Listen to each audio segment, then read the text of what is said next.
The rooster and the echo. Dawn hadn't even cracked open the sky when it happened.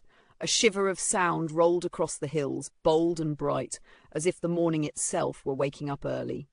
And at the centre of it stood a rooster named Rigo, chest puffed wide, feathers gleaming like burnished copper, convinced, absolutely convinced, that he was the loudest, proudest voice the valley had ever known.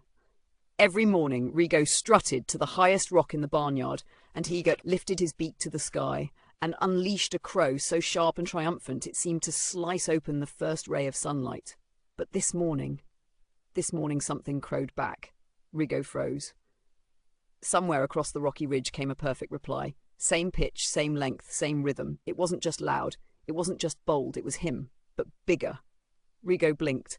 "Who dares copy me?" he muttered, feathers bristling. "Who thinks they can crow louder than Rigo the Radiant?" He tried again. Louder this time. "Cock-a-doodle-doo!" The valley answered instantly. "Cock-a-doodle-doo!" A challenge, a mirror, a rival. And just like that, the most ridiculous, dramatic, utterly unnecessary competition in barnyard history began.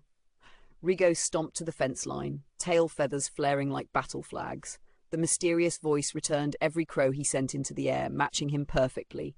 Tone for tone, breath for breath, pride for pride. The hens peeked from the coop. The goats paused mid-chew. Even the old barn cat sat up, whiskers twitching in amusement. Rigo wasn't amused. He climbed hay bales. He sprinted to the hill behind the orchard. He scrambled to the icy ridge where the wind stung his eyes. Everywhere he went, the challenger followed, distant but unwavering, mimicking his every note. His throat grew raw. His crown sagged from exhaustion. But still he pushed on, fueled by stubbornness, pride, and, if he were honest, a tiny bit of fear. What if the other rooster really is better? The question slipped into his mind like a splinter. That's when the turning point came. As Rigo reached the mouth of a narrow canyon, panting and hoarse, he crowed one last time. Not a triumphant proclamation, but a weary, wobbling plea. The canyon threw it back at him, but softer this time. Almost gentle. And suddenly he realized the truth.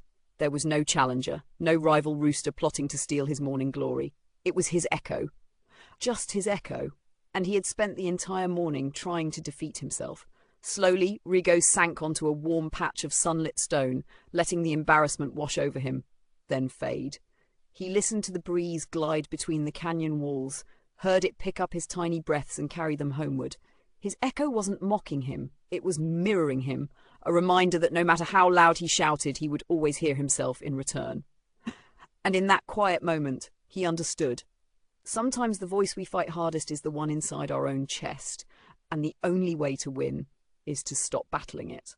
Rigo returned to the farm at sunset, calmer, humbler, and just a little wiser. The animals gathered, waiting to see if he'd boast, brag, or challenge the empty sky again. Instead, Rigo smoothed his feathers, smiled, and said, "Tomorrow I'll crow because it's morning, not because someone needs to hear me win." And for the first time, the valley stayed beautifully, peacefully still. If you enjoyed this story, please like, share, and subscribe to help the channel grow.